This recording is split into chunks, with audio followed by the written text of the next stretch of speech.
नमः शिवाय। ओम नमः शिवाय। शिव पुराण वायवीय संहिता उत्तरार्ध 11वां अध्याय। ब्राह्मण कर्म निरूपण। त्रिलोकीनाथ परमेश्वर शिव बोले, हे देवी, 3 बार नहाना, अग्निकर्म करना, लिंग पूजा, दान, ईश्वर भाव, दया भाव, सत्य, संतोष, आस्तिकता, अहिंसा, लज्जा, श्रद्धा, पढ़ना, पढ़ाना, उपदेश, ब्रह्मचर्य, श्रवण, तप, क्षमा, शौच आदि वर्ण धर्म हैं। ब्राह्मणों के लिए क्षमा, शांति, संतोष, सत्य, असत्य, ब्रह्मचर्य, तत्वज्ञान, वैराग्य, भस्म सेवन, सर्वसंग में निवृत्ति आदि परम आवश्यक है। ब्रह्मचारियों को रात्रि में भोजन नहीं करना चाहिए। क्षत्रियों को दान नहीं लेना चाहिए। सभी वर्णों की रक्षा करना, शत्रुओं पर विजय, दुष्टजन वध, ऋतुकाल में स्त्रीगमन, सेना रक्षण एवं मेरे भक्तों पर पूर्ण विश्वास करना आदि क्षत्रिय धर्म है। वैश्य धर्म गौरक्षा, व्यापार और खेती करना है। सभी वर्णों की सेवा करना शूद्र का धर्म है। गृहस्थियों को अपनी गृहस्थी का ध्यान रखना चाहिए। ब्रह्मचारियों को ब्रह्मचर्य, पत्नियों को पति आज्ञा का पालन करना चाहिए।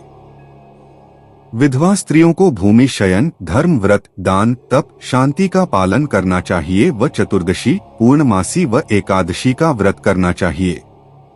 मेरी आराधना करने वाले प्राणीजन को ओम नमः शिवाय मंत्र का जाप करना चाहिए। वायवीय संहिता उत्तरार्ध 12वां अध्याय।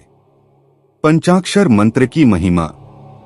मुनि उपमन्यु बोले, हे श्री कृष्ण, वेदों एवं शास्त्रों में ओंकार और षडाक्षर मंत्र की महिमा का गुणगान किया गया है। यह मंत्र भक्तों की सभी मनोकामनाओं को पूरा करता है। वेदों का सार रूप होने के कारण इसके अर्थ में बहुत सी सिद्धियां विद्यमान हैं। यह मंत्र परम मुक्तिदाता है। ओम नमः शिवाय मंत्र का जाप मनोरंजक तथा परे से भी परे है। इस मंत्र की बड़ी महिमा है। अत्यंत सूक्ष्म होने पर भी यह तीनों गुणों से परे है। पंचाक्षर मंत्र सभी विद्याओं का बीज है। यह मंत्र सर्वज्ञ एवं समर्थ है। ओम में ब्रह्मा स्थित है। नमः शिवाय में ईशान नामक सूक्ष्म ब्रह्मांड स्थित है। भगवान शिव तो सदा इस मंत्र में निवास करते हैं। यह मंत्र संसार से मुक्ति प्रदान करने वाला है। इस मंत्र पर अविश्वास करने वाला अधर्मी मनुष्य नरक का भागी होता है। इस पंचाक्षर मंत्र में 7 करोड़ मंत्र हैं तथा अनगिनत उपमंत्र हैं। पंचाक्षर मंत्र एवं षडाक्षर मंत्र में संपूर्ण शिव ज्ञान तथा सभी विद्याओं के तत्व हैं। जिसके हृदय में ओम नमः शिवाय नामक महामंत्र है, उसे अन्य किसी शास्त्र के अध्ययन की कोई आवश्यकता नहीं होती। वायवीय संहिता उत्तरार्ध 13वां अध्याय। कलिनाशक मंत्र। देवी पार्वती बोली, हे स्वामी, कलयुग में पाप रूपी अंधकार निरंतर बढ़ता जाता है, धर्म से विमुखता आ जाती है। धर्म के आचार विचार सभी परंपराएं एवं मर्यादाएं नष्ट हो जाती हैं। तब उसमें आपके भक्तों की क्या गति होगी और वे कैसे मुक्त हो पाएंगे? पार्वती जी के वचन सुनकर शिवजी बोले, हे देवी, कलयुग में पंचाक्षर मंत्र का भक्तिपूर्वक जाप करने वाले मनुष्यों को मुक्ति मिल जाती है। पापियों, निर्दयी एवं कुटिल जन भी श्रद्धा भावना से पंचाक्षर मंत्र का जाप करने से भवसागर से पार हो जाते हैं। पंचाक्षर मंत्र के जपने से शिवलोक की प्राप्ति होती है। यह सर्वोत्तम मंत्र है। महर्षि इसी मंत्र के प्रभाव से स्वधर्माचरण करते हैं। प्रलय आने पर सभी स्थावर जंगम जीव नष्ट हो जाते हैं। तब मैं ही एकमात्र जीवित रहता हूँ। सारे वेद और शास्त्र मुझ में लीन हो जाते हैं। फिर नई सृष्टि का आरंभ होता है। सृष्टि के पुनः आरंभ में जब श्रीहरि क्षीरसागर में सो रहे थे, उस समय उनकी नाभि से पंचमुखी ब्रह्मा की उत्पत्ति हुई। उन्होंने सृष्टि की रचना करने हेतु मेरी तपस्या की। तब मैंने ब्रह्मा जी को साक्षात दर्शने देकर उन्हें ओम नमः शिवाय मंत्र की दीक्षा दी। इसी मंत्र के प्रभाव से उन्होंने देवताओं, दानवों, ऋषियों एवं प्राणीजन की रचना की। नमः शिवाय यह 5 अक्षरीय मंत्र महामहिमावान है और सारे जगत का बीज रूप है। इसे वेदों से उत्तम माना गया है। मेरे द्वारा प्रकट प्रथम विद्या यही है। वामदेव इसके ऋषि हैं और पंक्ति छंद हैं। मैं इस मंत्र का देवता हूं। यह मेरा परम प्रिय मंत्र है। पंचाक्षर मंत्र कलियुग में इस भवसागर से तारने वाला मंत्र है। वायवीय संहिता उत्तरार्ध 14वां अध्याय। व्रत ग्रहण करने का विधान। भगवान शिव बोले, हे प्रिय, ऐसा व्रत जो क्रिया और श्रद्धा से हीन हो निष्फल होता है। तभी सिद्ध व्यक्ति श्रद्धा भाव बढ़ाते हैं और तत्वज्ञाता गुरु की शरण में जाते हैं। प्राणीजन शरीर, मन और वाणी द्वारा उनका पूजन करते हैं और यथायोग्य वस्तुओं का दान करते हैं।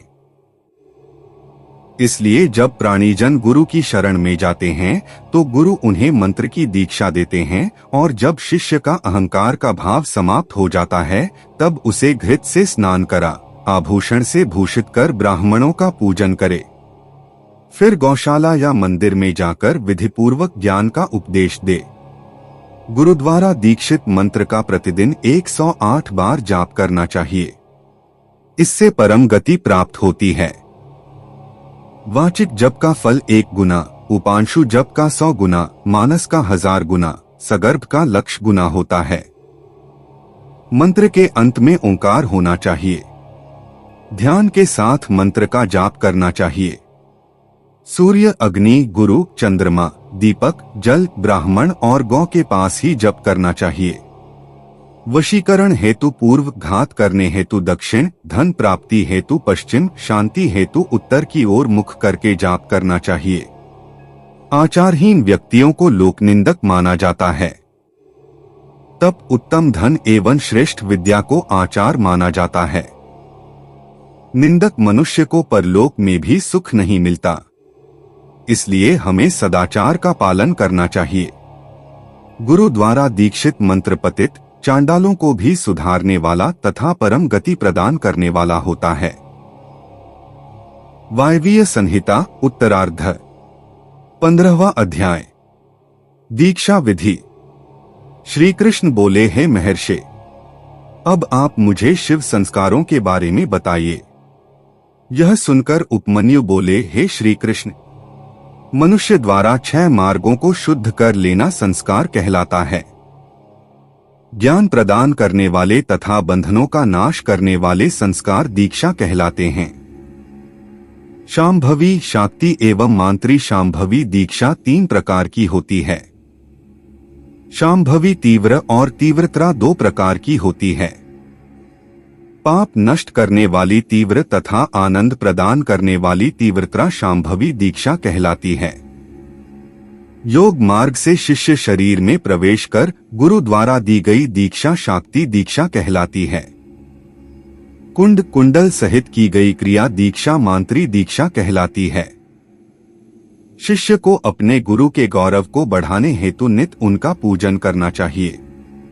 गुरु और भगवान शिव में कोई अंतर नहीं मानना चाहिए। हमें गुरु आज्ञा का अनुसरण करना चाहिए। गुणवान गुरु जो सर्वेश्वर शिव के परम भक्त हैं, परम मुक्तिदायक हैं। गुरुदेव अपनी शरण में आए ब्राह्मण शिष्य की 1 वर्ष, क्षत्रिय की 2 वर्ष एवं वैश्यों की 3 वर्ष तक परीक्षा करें। जो शिष्य दुख एवं ताड़ना पाकर भी मौन रहे और दुख का अनुभव न करे, उन्हें शिव तत्पात्र एवं शिव संस्कार योग्य मानना चाहिए। परीक्षा लेने के पश्चात गुरु को सप्रेम दीक्षा देनी चाहिए। वायवीय संहिता उत्तरार्ध 16वां अध्याय। शिव भक्त वर्णन। उपमन्यु बोले, हे श्री कृष्ण, समयावय संस्कार को ग्रहण करते समय सर्वप्रथम शुभ दिन और शुभ समय देखें। भूमि पर शिल्प से मनोहर मंडल की रचना करें जिसके मध्य में वेदी हो। ईशान कोण से 8 दिशाओं में कुंडल बनाएं। फिर चंदोवा ध्वजापताका मालाओं से उसे शोभित करें। वेदी के मध्य में सुंदर मंडप होना चाहिए। फिर सोने चांदी द्वारा ईश्वर का आवाहन करें। सोना चांदी न होने पर चावल सिंदूर पुष्पों से आवाहन करें। 2 हाथ लंबा श्वेत या लाल कमल बनाएं जिसमें 8 कर्णिका हों। वेदी पर धान चावल सरसों तिल पुष्प कुशा बिछाकर कलश की स्थापना करें। कलश में जल भरकर सुगंधित पुष्प अक्षत कुशा दूर्वा डालें तथा उस पर नया लाल वस्त्र लपेटें। स्वयं आसन ग्रहण करें। मंडल के मध्य में महेश्वर का पूजन करें। फिर भगवान शिव का आवाहन करते हुए कलश का पूजन करें। दक्षिण में शिवजी के अस्त्रों को पूजें तथा मंत्रोच्चारण करते हुए यज्ञ आरंभ करें। शिव अग्नि में प्रधान आचार्य होम करें तथा भगवान शिव से सांसारिक दुखों से मुक्ति दिलाने की प्रार्थना करें। फिर शिष्य शिवजी की 3 बार परिक्रमा करे और दंडवत प्रणाम करे। फिर शिव मंत्र का उच्चारण करते हुए शास्त्रानुसार गुरु शिष्य के शरीर में प्रविष्ट होकर मूल मंत्र के तर्पण में 10 आहुतियां दे। तत्पश्चात शिष्य पुनः स्नान कर शुद्ध वस्त्र धारण करे और पुनः कुश के आसन पर बैठे। गुरु शिव नाम जपते हुए शिष्य के शरीर पर भस्म लगाएं। फिर शिष्य के कान में शिव मंत्र का उपदेश दे। मंत्र की शिक्षा लेकर शिष्य उस मंत्र का उच्चारण कर शिवजी को प्रणाम करे। तत्पश्चात गुरु शिष्य को अभिमंत्रित रुद्राक्ष व शिवमूर्ति भेंट करें और शिष्य उसे सम्मान पूर्वक ग्रहण करे। वायवीय संहिता उत्तरार्ध 17वां अध्याय। शिवतत्व साधक। उपमन्यु बोले, हे कृष्ण जी, कला तत्व भवन वर्ण पद मंत्र आदि 6 अध्याय हैं। निवृत्ति प्रतिष्ठा विद्या शांति और अतीत 5 अध्वा हैं जो आवृत्त कहे जाते हैं। पृथ्वी को तत्वाध्वा कहा जाता है। त्रिलोकीनाथ भगवान शिव तो तत्व सहायक हैं, उनके तत्वों की गणना करना असंभव है। अभिमंत्रित रुद्राक्ष भेंट करने के बाद गुरु को शिष्य सहित मंडल में जाकर शिव पूजन करना चाहिए। 4 सेर चावलों की खीर बनाकर आधी खीर भगवान शिव को अर्पित कर देनी चाहिए। फिर नकार मकार आदि 5 कलशों पर 5 वर्ण धारण कराएं। मध्य में ईशान, पूर्व में पुरुष, दक्षिण में अघोर, पश्चिम में सद्योजात, उत्तर में वामदेव को स्थापित करें। कलशों को प्रोक्षित कर हवन आरंभ करें। फिर आधी खीर को होम कर दें, बाकी को प्रसाद समझकर ग्रहण करें। तर्पण कृत्यकर्म कर पूर्णाहुति दें। ओम नमः शिवाय से प्रदीपन कर 3 आहुतियां दें। कन्या द्वारा काटे गए सूत को अभिमंत्रित कर शिष्य की शिखा में बांध दें और पूजन करें। भगवान शिव का ध्यान और पंचाक्षर मंत्र का जप करते हुए शिष्य रात्रि को सोए और रात्रि में जो स्वप्न दिखे उसे विस्तार पूर्वक अपने गुरु को बताएं। वायवीय संहिता उत्तरार्ध 18वां अध्याय। षडध्वशोधन विधि। उपमन्यु बोले, हे श्री कृष्ण, तत्पश्चात आचार्य की आज्ञा से स्नान कर नित्य कर्म कर ध्यान लगाकर हाथ जोड़कर वहां से प्रस्थान करे। पुष्प अर्चन और शिव नाम का उच्चारण करते हुए मंडल में आकर ईशान देव का पूजन करे। अग्नि होम करे। फिर आहुतियां डालकर वागीश्वरी का पूजन कर वागीश को प्रणाम कर मंडल में देवता का पूजन करे। गुरुदेव शिष्य को मंत्रों द्वारा शुद्ध करें। फिर पूर्ण आहुति देकर ब्राह्मण का पूजन करे। 3 आहुतियां डालकर भगवान शिव का स्मरण करे। तत्पश्चात नील रुद्र वागीश्वरी तेजस्विनी शिव शक्ति का चिंतन करे। फिर गुरु कैंची का प्रोक्षण कर शिष्य की शिखा छेदन करे। फिर उसे गोबर में स्थापित कर अग्नि में होम कर दे। मंडल में विराजमान भगवान शिव और देवी पार्वती का ध्यान करते हुए उनसे प्रार्थना करते हुए कहे, हे देवाधिदेव कृपानिधान, आपकी परम कृपा से ही षडध्व का शोधन हुआ है और इसे अव्यय धाम की प्राप्ति हो। आप नाड़ी संधान के साथ पंचभूतों की शुद्धि करें। फिर 3 आहुतियां डालते हुए अणिमा का निरूपण करें। तत्पश्चात त्रिलोकीनाथ भगवान शिव और देवी जगदम्बा का पूजन कर अपने पुण्य कार्य को सफल करने की प्रार्थना करें। वायवीय संहिता उत्तरार्ध 19वां अध्याय। साधन भेद निरूपण। उपमन्यु बोले, हे श्री कृष्ण, मंडप के मध्य में भगवान शिव का पूजन करके वहां कलश की स्थापना करें और फिर हवन करें। हवन करने हेतु शिष्य को सिर खोले हुए मंडप में बैठा दें। उसके पश्चात 100 आहुतियों का हवन करने के बाद सुगंधित पुष्प मिले जल से अभिषेक करें और शिष्य को देवाधिदेव भगवान शिव संबंधी विद्या प्रदान करें। तत्पश्चात शिष्य को साधन करने की रीति बताएं। साधन उपदेश को शिष्य ग्रहण करके गुरुदेव के सामने ही मंत्र का उच्चारण करे। साधन मूल मंत्र का पुरस्चरण होता है। इस प्रकार विधि विधान से भक्तिपूर्वक आराधना पूर्ण करने के पश्चात खीर का प्रसाद अर्पण करें और दंडवत प्रणाम करें।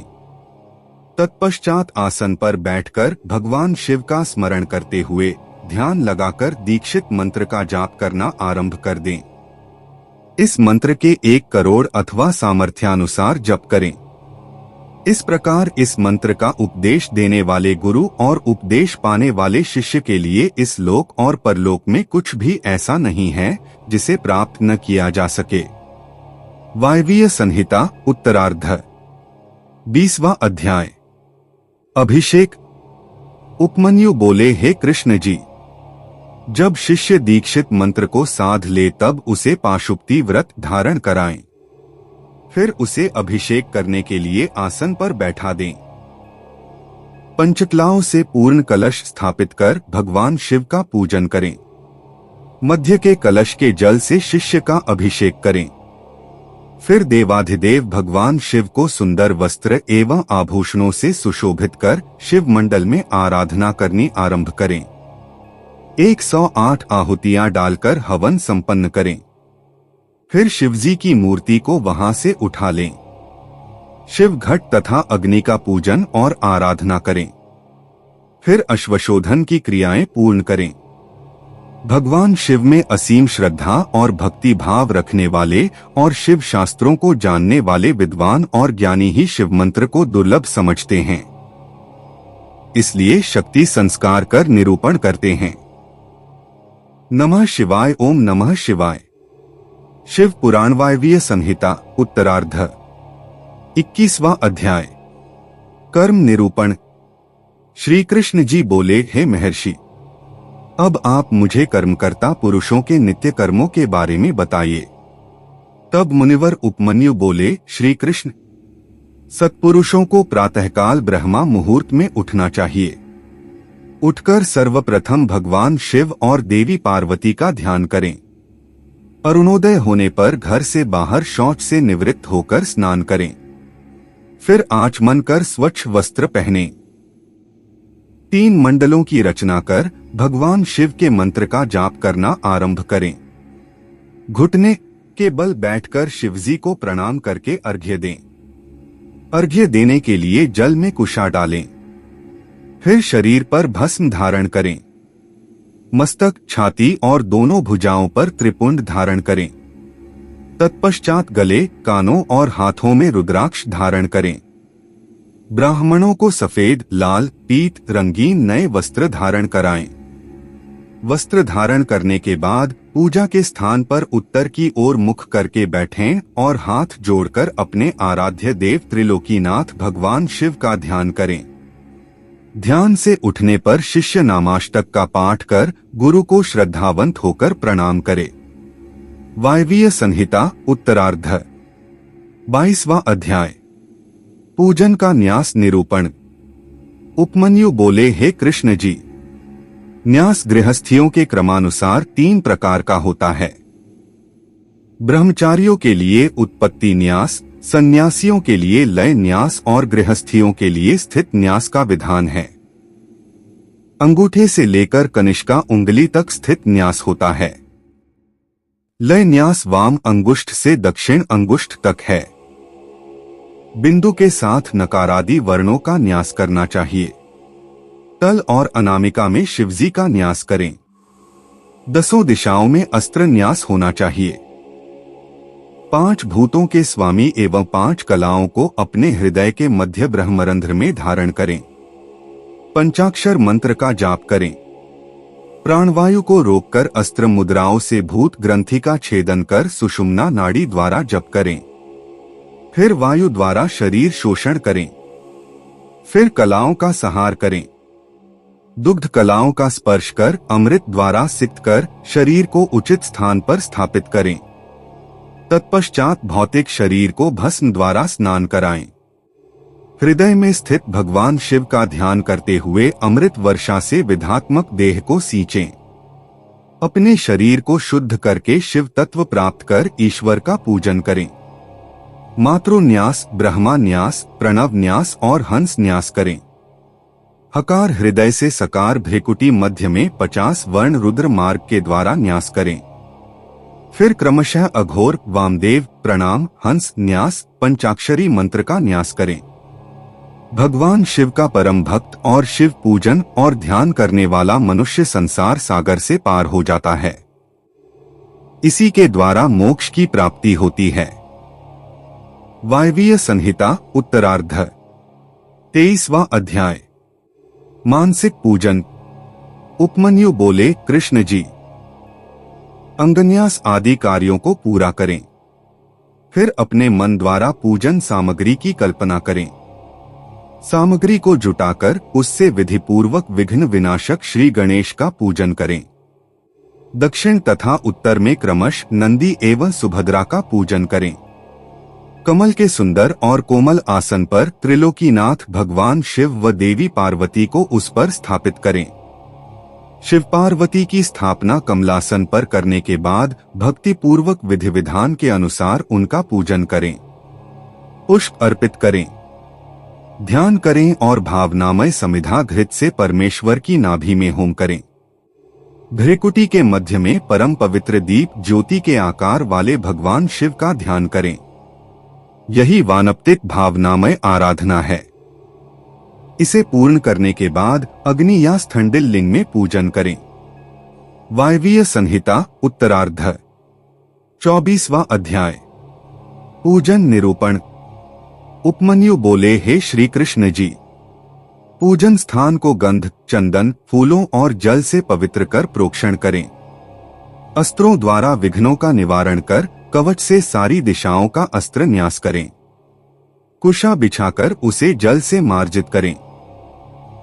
प्रोक्षणी पात्र, अर्घ्य पात्र, पाद्य आचमन को शुद्ध कर उनमें जल, खम तथा चंदन डालें और आचमन के जल में कपूर, कंकोल, कीमता, तमाल व चंदन मिलाएं। चावल, कुशा, दूर्वा, जौ, अक्षर, तिल, घृत, सरसों, पुष्प और भस्म को मिलाकर मंत्र द्वारा रक्षित करें। विनायक देव का पूजन करें। फिर नंदीश्वर का पूजन करने के पश्चात षोडशोपचार से शिवलिंग का पूजन करें। ऊर्ध्व भाग में कमलासन रखें। कमल दल 8 प्रकार की सिद्धि देने वाला है। वामादिक शक्तियां बीज हैं। भगवान शिव का पूजन करें। पंचगव्य द्वारा स्नान कराएं। फिर आंवले और हल्दी से इसका लेप करें। देव स्नान कराकर सुंदर वस्त्र एवं यज्ञोपवीत धारण कराएं। पाद्य, अर्घ्य, आचमन, धूप, दीप, नैवेद्य, गंध, पुष्प, भूषण, जल, मुखवास कर रत्नजड़ित मुकुट एवं आभूषण चढ़ाएं। फिर भगवान शिव पार्वती की आरती उतारें। आरती की थाली को शिवलिंग के सामने 3 बार घुमाकर माथे पर सुगंधित भस्म धारण करें। फिर अपनी पूजा अर्चना में रह गई त्रुटि के लिए भगवान से क्षमा याचना करें। इस प्रकार पूजन करने से परम फल की प्राप्ति होती है। वायवीय संहिता उत्तरार्ध 25वां अध्याय। नित्य कृत्य विधि। उपमन्यु बोले, हे श्री कृष्ण जी, दीप दान करने से पहले आरती एवं पूजन भी किया जाना चाहिए। सर्वप्रथम ईशान देव से लेकर सद्योजात तक भगवान शिव का जाप करें। पहले आवरण में हृदय से लेकर अस्त्र न्यास कर पूजन करें। पूर्व में इंद्र, दक्षिण में यम, पश्चिम में वरुण, उत्तर में कुबेर, अग्निकोण में अग्नि, नैऋति और निऋति में वायु की पूजा करनी चाहिए। कमल से बाहर वज्रादि आयुधों का पूजन करना चाहिए। तत्पश्चात सभी स्थानों से 8 लोकपालों का पूजन कर मां जगदम्बा का पूजन कर उनकी आराधना करें। योग, ध्यान, जप और होम कृत्यों में 6 तरह का नैवेद्य होना चाहिए। उसके बाद कपूर, कंकोल, जावित्री, कस्तूरी, केसर, मृगमद, सुगंधी पुष्प आदि अर्पण कर घी का दीपक जलाएं। फिर हाथी दांत से निर्मित आसन, दिव्य छत्र, चंवर, भेरी और मृदंग चढ़ाएं। अपनी सामर्थ्य के अनुसार किया गया शिव पूजन उत्तम फल देने वाला होता है। शिवजी में अनन्य भक्ति रखने वाले प्राणी को अवश्य ही मुक्ति प्राप्त हो जाती है। वायवीय संहिता उत्तरार्ध 26वां अध्याय। सांगोपांग पूजन। उपमन्यु बोले, हे कृष्ण जी, शिव पूजन परम फलदायक है। बड़े बड़े पापी, ब्रह्महत्यारे, चोर, व्यभिचारी पुरुष यदि शिव पूजन करें तो उनके सभी पाप नष्ट हो जाते हैं। इसलिए पतितों को शिव पूजन अवश्य करना चाहिए। शिव पंचाक्षरी मंत्र का जाप करने से बंधन में पड़े मनुष्य बंधन से मुक्त हो जाते हैं। अनेकों योनियों में जीवन व्यतीत करने के पश्चात हमें मनुष्य योनि मिली है। जो मनुष्य इस अलभ्य मनुष्य देह को पाकर भी शिव पूजन नहीं करता, उसका जन्म सफल नहीं होता। इसलिए प्रत्येक मनुष्य को भक्तिपूर्वक त्रिलोकीनाथ भगवान शिव का पूजन आराधन अवश्य करना चाहिए। भगवान शिव के पूजन के समान अन्य कोई भी धर्म नहीं है। यह मनुष्य को सभी सांसारिक बंधनों एवं मोहमाया से मुक्ति दिलाने वाला है। शिव पूजन करने के पश्चात मनुष्य को परिवार एवं बंधु बांधवों सहित प्रसाद बांटना चाहिए। वायवीय संहिता उत्तरार्ध 27वां अध्याय। अग्निकृत्य विधान। उपमन्यु बोले, हे कृष्ण जी, अग्निकृत्य तो कुंड, स्थंडिल, वेदी, लोहे के पात्र अथवा मिट्टी के पात्र में कर्तव्य हैं। उसमें विधिपूर्वक अग्नि की स्थापना करनी चाहिए और फिर हवन करना आरंभ करें। सबसे पहले कुंड का निर्माण करें। कुंड के चारों ओर 3 मेखला होनी चाहिए। फिर कुंड में योनि की रचना करें। कुंड को गोबर से लीपकर उसे अग्नि में तपाएं और तत्पश्चात उस पर वेदोक्त सूत्र लिख दें। कुशा पुष्पों से कुंड को प्रोक्षित करें। पूजन की सभी सामग्री एकत्रित करें। मणि द्वारा उत्पन्न या किसी ब्राह्मण के घर से लाई गई अग्नि को ही ग्रहण करें। कुंड की 3 बार परिक्रमा कर अग्निबीज मंत्र का उच्चारण करते हुए कुंड में अग्नि स्थापित करें। फिर दक्षिण दिशा में शिव पूजन कर मंत्र न्यासादि कर घी में धेनु मुद्रा दिखाकर सुवा को तपाकर प्रोक्षण करें। फिर संस्कारों की सिद्धि के लिए 20 मंत्रों से होम करें। ऐसा करने से शिवाग्नि संपन्न हो जाती है। तत्पश्चात भगवान शिव के अर्धनारीश्वर रूप का आह्वान कर उसका पूजन करें। फिर दीपक तक सिंचन कर समिधाओं से होम करें। दूर्वा एवं घी की आहुतियां दें। धान, खीर, जौ, सरसों, तिल को घी में मिलाकर उससे होम करें। फिर 3 प्रायश्चित आहुतियां दें। बचे घी को एक पुष्प पर रखकर वौषट मंत्र द्वारा हवन करें। विसर्जन कर अग्नि की रक्षा करें। देवों का आह्वान कर उनका पूजन करें। भस्म को मंत्र द्वारा धारण करें। अग्नि कृत्य समाप्त होने पर शिव शास्त्रानुसार बलि कर्म करें। विद्या के सामने गुरु मंडल की रचना करें और उस पर आसन बिछाकर फूल से गुरु पूजन करें। फिर निर्धनों को भोजन कराकर स्वयं भोजन करें। फिर आचमन कर शिव मंत्र को जपते हुए ध्यान करें। वायवीय संहिता उत्तरार्ध 28वां अध्याय। नैमित्तिक पूजन विधि। उपमन्यु बोले, हे श्री कृष्ण जी, प्रत्येक माह के दोनों पक्षों की अष्टमी और चतुर्दशी के दिन उत्तरायण संक्रांति ग्रहण काल में विशेष पूजन करना चाहिए। माघ के महीने में पंचगव्य शोध कर शिवजी को स्नान कराएं और उस जल को पिएं। इस जल को पीने से ब्रह्मा पाप भी नष्ट हो जाते हैं। पौष माह में पुण्य नक्षत्र में भगवान शिव की आरती करें। माघ में मघा नक्षत्र में कंबल और घी का दान करें। फाल्गुन के उत्तरा फाल्गुनी नक्षत्र के दिन बहुत बड़ा उत्सव करें। चित्रा नक्षत्र में चैत्र माह में शिवजी का ढोला उत्सव करें। वैशाख के विशाखा नक्षत्र में फूल मंडली उत्सव करें। जेठ महीने के मूल नक्षत्र में शीतल जल का कुंभ दान करें। आषाढ़ के उत्तराषाढ़ा में पवित्र व्रत धारण करें। श्रावण माह के श्रवण नक्षत्र में प्राकृत प्रकार के सभी मंडल बनाकर उनका पूजन करें। उत्तरा भाद्रपद नक्षत्र में प्रोक्षण करें। पूर्वाषाढ़ा नक्षत्र में जल क्रीड़ा करें। असौज में खीर खाएं। शतभिषा नक्षत्र में अग्नि कर्म करें। कार्तिक में कृतिका नक्षत्र पर सहस्र दीपक जलाकर उनका दान करें। मृगशिर महीने के आर्द्रा नक्षत्र में स्नान करें। अपने द्वारा किए गए किसी बुरे कार्य के लिए भगवान शिव से क्षमा याचना करें और बुरे कार्यों के लिए प्रायश्चित करें। इस प्रकार नित्य पूजन करने से इसी जन्म में मोक्ष की प्राप्ति होती है। वायवीय संहिता उत्तरार्ध 29वां अध्याय। काम्य कर्म निरूपण। श्री कृष्ण बोले, हे महर्षि, अब आप मुझसे शिव धर्म के अधिकारी पुरुषों का कर्तव्य कर्म निरूपण करें। उपमन्यु बोले, हे कृष्ण, कर्म ऐहिक और आयुष्मिक दो प्रकार के होते हैं, जिनमें आयुष्मिक कर्म क्रियामय, तपोमय, जन्मय, ध्यानमय, सर्वमय आदि कुल 5 प्रकार के होते हैं। इन कर्मों की पूर्णता हेतु हवन, दान और पूजन आदि सब कर्म किए जाते हैं। शक्तिमान पुरुष ही इन कर्मों को सफल करते हैं। भगवान शिव ही अपने भक्तों को आज्ञा और शक्ति प्रदान करने वाले हैं। इसलिए उन्हीं पुरुषों को काम्य कर्म करना चाहिए। यह काम्य कर्म इस लोक और परलोक दोनों में परम फलदायक है। शिव महेश्वर हैं, वे सबके ईश्वर हैं। ज्ञानपूर्वक यज्ञ करने वाले शिव भक्त ही महेश्वर हैं। इसलिए ही आभ्यंतर कर्म शैव तथा वहां कर्म महेश्वर हैं।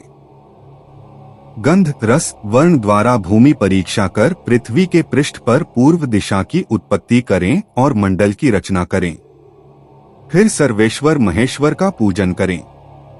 3 तत्वों से युक्त त्रिलोकीनाथ भगवान शिव की मूर्ति के समक्ष शक्ति का आह्वान करें। तत्पश्चात 5 आवरणों का पूजन शुरू करना चाहिए। वायवीय संहिता उत्तरार्ध 30वां अध्याय। आवरण पूजन विधान। उपमन्यु बोले, हे श्री कृष्ण, सबसे पहले भगवान शिव के दक्षिण में बैठे गणनायक, बाईं ओर कार्तिकेय एवं चारों ओर ईशान से सद्योजात का पूजन करें। द्वितीय आवरण में पूर्व दिशा के बाईं ओर से शक्ति, सूक्ष्म तत्व पश्चिम में शक्ति, उत्तर दिशा में ईशान कोण का रुद्र सहित पूजन करें। तृतीय आवरण में शिवजी की 8 मूर्तियों का पूजन करें। फिर वृषेंद्र का पूजन करें। तत्पश्चात दक्षिण में नदी, उत्तर में महाकाल, शास्त्रों, अग्निकोण एवं मातृकाओं का दक्षिण दिशा में पूजन करें। श्री गणेश को नैऋत्य कोण में पूजें। पश्चिम में कार्तिक, वायव्य में ज्येष्ठा, उत्तर में गौरी व ईशान कोण में चंड का पूजन करें। चौथे आवरण में सर्वप्रथम ध्यान करें। फिर पूर्व में भानु, दक्षिण में ब्रह्मा, पश्चिम में रुद्र, उत्तर में श्रीहरि विष्णु का पूजन करें। आदित्य, भास्कर, भानु, रवि का पूजन करने के बाद 8 ग्रहों का पूजन करें। 5वें आवरण में देव योनि का पूजन करें और फिर देवेश का पूजन करते हुए पंचाक्षरी मंत्र का जाप करें।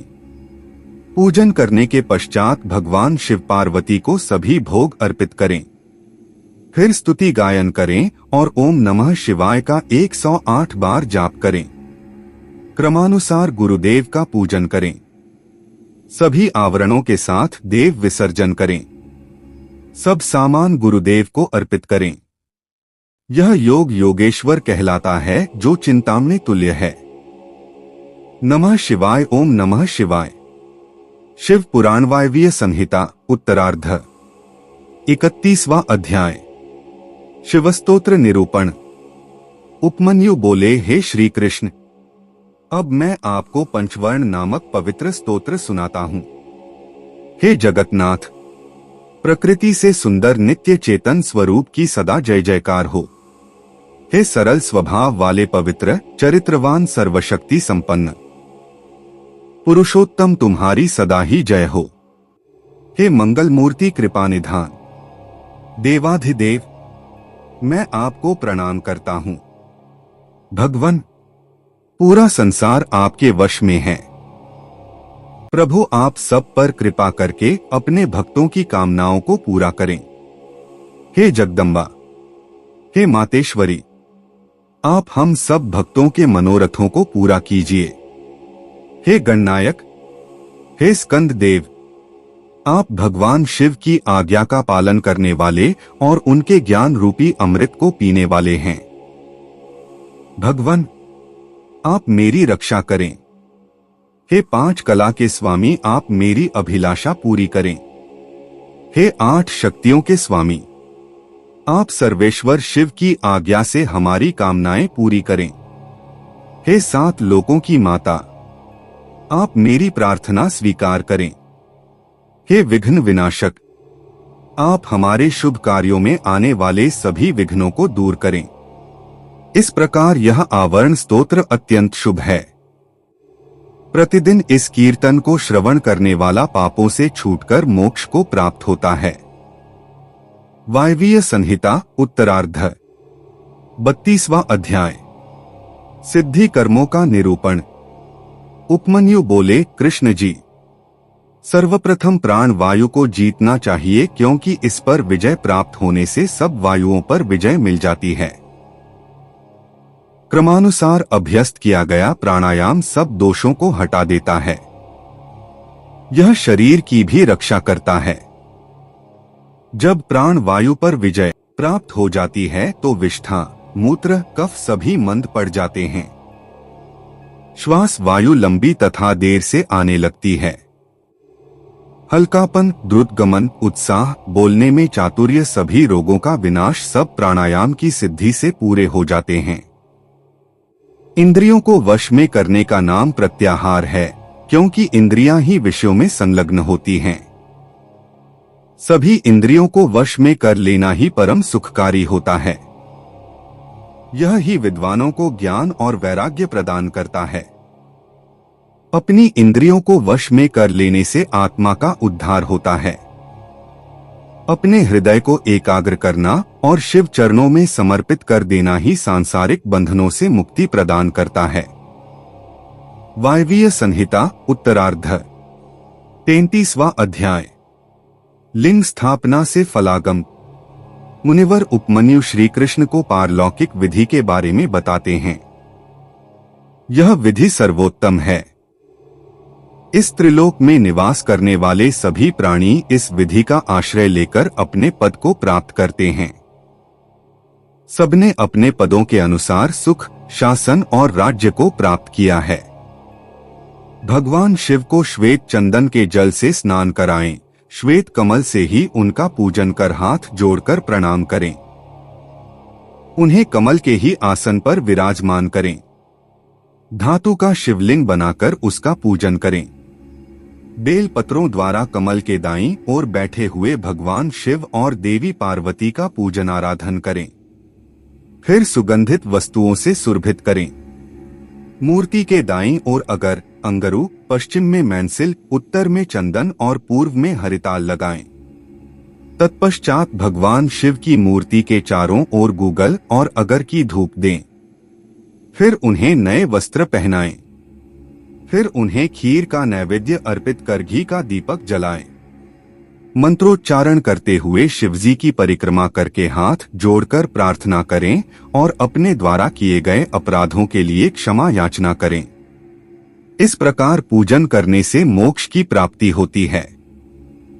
वायवीय संहिता उत्तरार्ध 34वां अध्याय। लिंग स्थापना से शिव प्राप्ति। मुनि उपमन्यु ने श्री कृष्ण से कहा, हे कृष्ण, जितने भी प्रकार की सिद्धियां हैं वे शिवलिंग की स्थापना करने से तत्काल सिद्ध हो जाती हैं। सारा संसार लिंग का ही रूप है, इसलिए इसकी प्रतिष्ठा से सबकी प्रतिष्ठा हो जाती है। ब्रह्मा, विष्णु और रुद्र कोई भी अपने पद पर स्थिर नहीं रह सकते। अब मैं तुम्हें भगवान शिव के लिंग के बारे में बताता हूँ। लिंग 3 गुणों को उत्पन्न करने का कारण है। वह आदि और अंत दोनों से रहित है। इस संसार का मूल प्रकृति है और इसी से चराचर जगत की उत्पत्ति हुई है।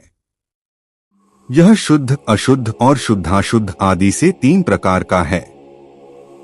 सभी देवता और प्राणीजन इसी से उत्पन्न होकर अंत में इसी में लीन हो जाते हैं।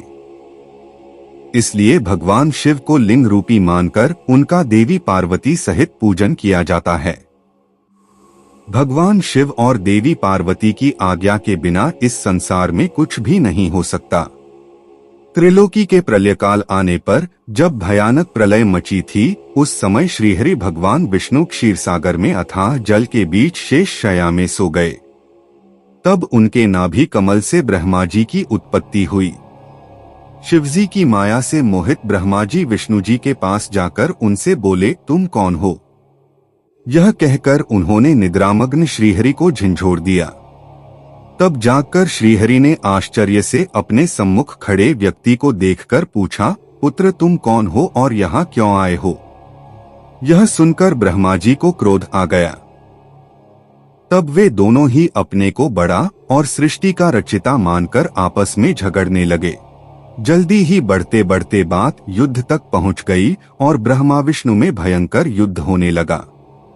तब त्रिलोकीनाथ भगवान शिव उस युद्ध को रोकने के लिए दिव्य अग्नि के समान प्रज्वलित लिंग रूप में उनके बीच में प्रकट हो गए। उन्हें देखकर दोनों आश्चर्यचकित हो गए और उनका अभिमान जाता रहा। तब वे उस लिंग के आरंभ और अंत की खोज के लिए निकल पड़े। ब्रह्मा ने हंस का रूप धारण किया और तीव्र गति से ऊपर चले गए। श्रीहरि ने वराह रूप धारण किया और नीचे की ओर गए। 1000 वर्षों तक दोनों लिंग के आदि अंत की तलाश में घूमते रहे, परंतु उन्हें कुछ न मिला। उन्होंने यही समझा कि यह कोई प्रकाशमान आत्मा है। तब ब्रह्मा जी और विष्णु जी दोनों ने हाथ जोड़कर श्रद्धा भाव से प्रकाश पुंज शिवलिंग को प्रणाम किया। वायवीय संहिता उत्तरार्ध 35वां अध्याय। ब्रह्मा विष्णु मोह। मुनि उपमन्यु बोले, हे वासुदेव। उस समय वहां पर ओंकार का नाद होने लगा, परंतु ब्रह्मा और विष्णु दोनों ही उस ब्रह्मा ध्वनि को समझ न सके। ओम में स्थित अकार, उकार और मकार क्रमशः दक्षिण, उत्तर और मध्य भाग में तथा अर्धमात्रा रूपी नादलिंग के मस्तक पर जा पहुंचा। प्रणव अपना रूप बदलकर वेद के रूप में प्रकट हुए। अकार से ऋग्वेद, उकार से यजुर्वेद, मकार से सामवेद और नाद से अथर्ववेद की उत्पत्ति हुई। सर्वप्रथम ऋग्वेद की उत्पत्ति हुई।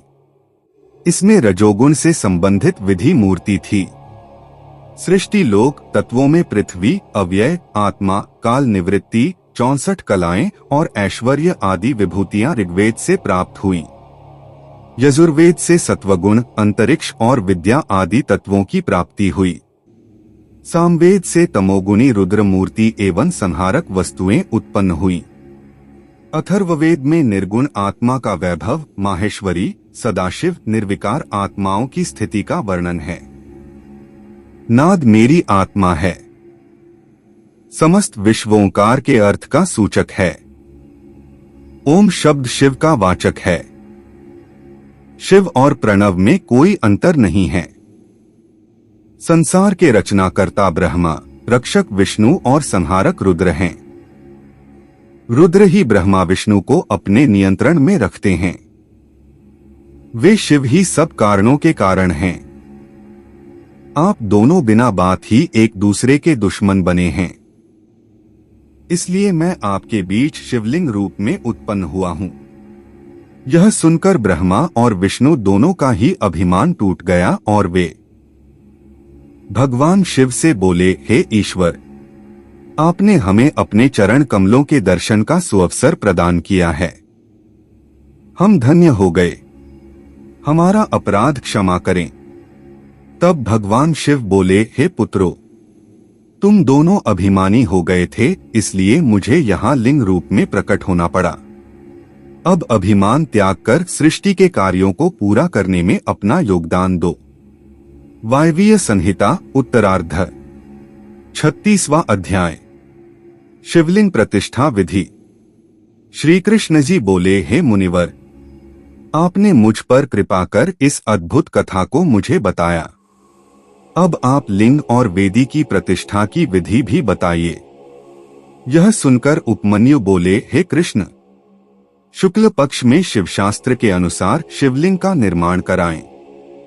गणेश जी का पूजन कर लिंग को स्नान के लिए ले जाएं। 5 स्थान की मिट्टी, गोबर और पंचगव्य से शिवलिंग को स्नान कराएं। मंत्रोच्चारण करते हुए लिंग का जल में अधिवास करें। मूर्ति को सुंदर वस्त्र और आभूषणे से सुसज्जित कर उनका पूजन करें और उन्हें चौकी पर स्थापित करें। पूर्व की ओर मूर्ति का माथा और पश्चिम में पिंडी होनी चाहिए। तत्पश्चात पुनः स्नान कराकर पूजन करें।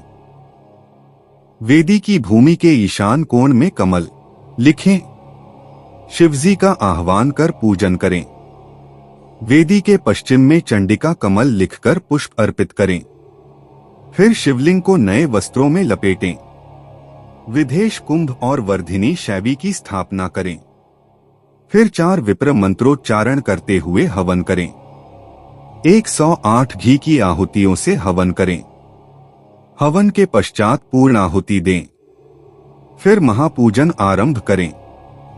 10 कलशों के जल में शिव मंत्र पढ़कर अंगूठे और अनामिका द्वारा मृत्तिका मंत्र जाप करें। फिर उस जल से शिवलिंग का अभिषेक करें। फिर विदेश के घट से अभिषेक करें। तत्पश्चात दोनों हाथ जोड़कर भक्ति भावना से भगवान शिव का देवी पार्वती सहित स्तुति करते हुए आह्वान करें। फिर पंचोपचार से उनका पूजन करें। पूजन करने के पश्चात हाथ जोड़कर क्षमायाचना करें। फिर अन्य मूर्तियों को भी इसी विधि से स्थापित करें। सब कार्यों के पूर्ण हो जाने पर आचार्य को यथावत दक्षिणा देकर उसके चरण छूकर आशीर्वाद प्राप्त करें। वायवीय संहिता उत्तरार्ध 37वां अध्याय। योग निरूपण। मुनि उपमन्यु बोले, हे केशव, अब मैं आपको योग विधि के बारे में बताता हूँ, जिसके द्वारा सभी विषयों से निवृत्ति हो और अंतःकरण की सब वृत्तियां शिवजी में स्थित हो जाएं। वह परम योग है। योग 5 प्रकार का होता है।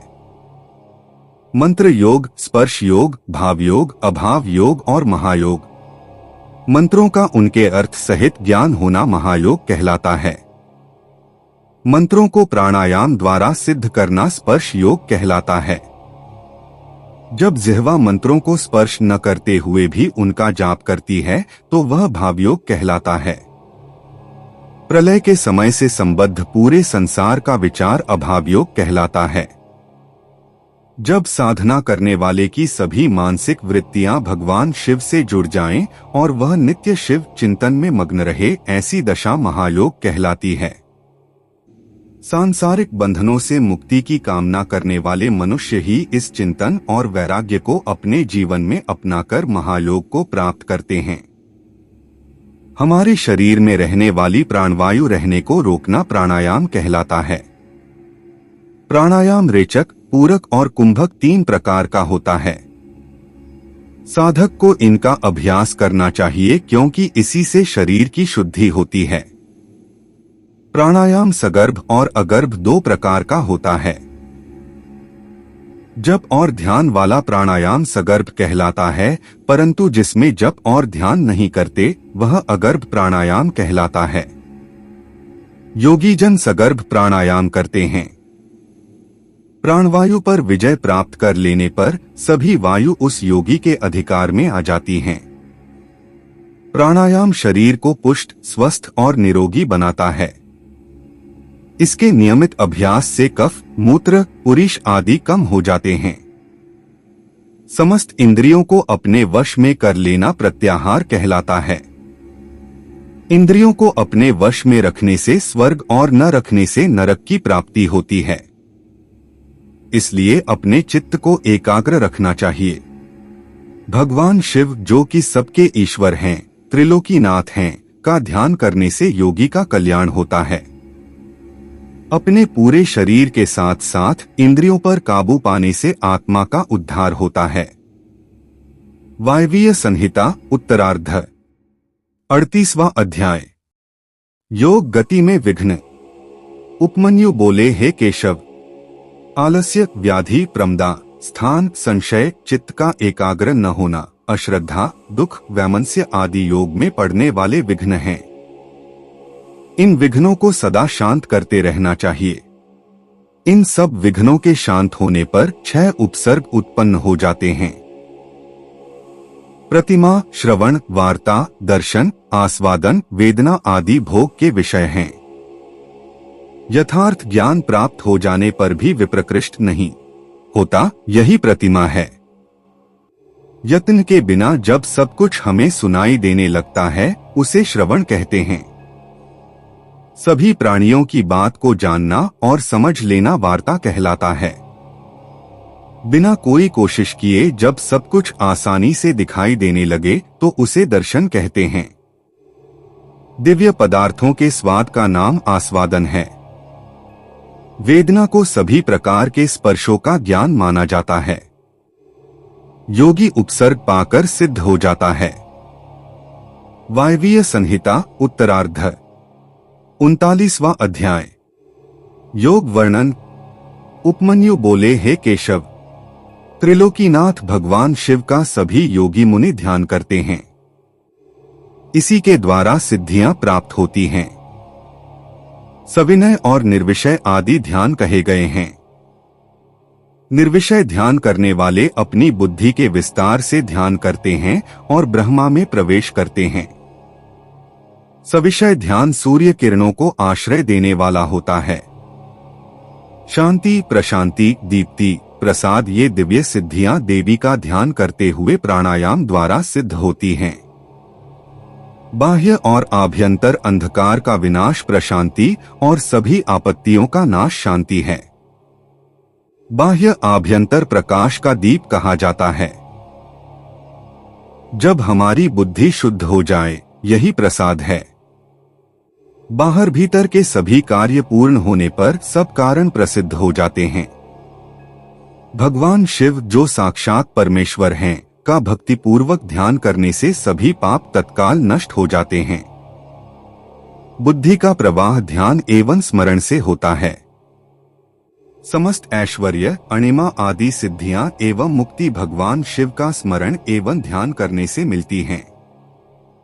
इन्हें दिव्य अद्भुत ज्ञान प्रदान करें। सनत कुमार जी के वचन सुनकर नंदीश्वर ने अपनी कृपा दृष्टि ऋषिगणों पर कर दी। नंदीश्वर ने परम दिव्य शिव तत्व का उपदेश उन्हें दिया। तब उपदेश देकर वे बोले, यह परम ज्ञान धर्म, अर्थ, काम और मोक्ष सभी प्रदान करने वाला है। अब आप मुझे जाने की आज्ञा प्रदान करें। यह कहकर नंदीश्वर वहां से चले गए। इसके पश्चात सभी ऋषिगण प्रयाग तीर्थ चले गए और वहां उन्होंने अपना महान योग पूरा किया। योग पूर्ण होने पर उन्हें ज्ञात हुआ कि कलयुग आ रहा है। यह देखकर वे नैमिषारण्य मुनि काशी चले गए। वहां मुक्ति की कामना करते हुए उन्होंने पाशुपत व्रत धारण किया। उनकी सिद्धि सफल हुई और वे शिव पद को प्राप्त हुए। श्री व्यास जी बोले, इस प्रकार यह शिव पुराण पूर्ण हुआ। इस शिव पुराण को आदर पूर्वक पढ़ने अथवा सुनने से सभी पाप नष्ट हो जाते हैं। इसे प्रथम बार पढ़ने या सुनने से सारे पाप भस्म हो जाते हैं। दोबारा श्रवण से भक्तिहीन को भक्ति व भक्त को भक्ति की समृद्धि प्राप्त होती है। तीसरी बार श्रवण करने से मुक्ति मिल जाती है। अपनी मनोकामना पूर्ण करने हेतु इसका 5 बार पाठ करना चाहिए। प्राचीन काल में शिव पुराण का 7 बार पाठ कर अनेक राजाओं, ब्राह्मणों और वैश्यों साक्षात शिव दर्शन किए। इस पवित्र ग्रंथ को भक्तिपूर्वक सुनने वाला मनुष्य संसार में सभी सुखों को भोगकर मोक्ष को प्राप्त कर लेता है। शिव पुराण भगवान शिव को बहुत प्रिय है। यह वेदों के समान भोग और मोक्ष देने वाला है। शिव पुराण का पाठ करने वाले मनुष्य पर देवाधिदेव महादेव की सदा कृपा दृष्टि रहती है। वे सदा सबका कल्याण करते हैं। श्री वायवीय संहिता उत्तरार्ध संपूर्ण। शिव पुराण संपूर्ण।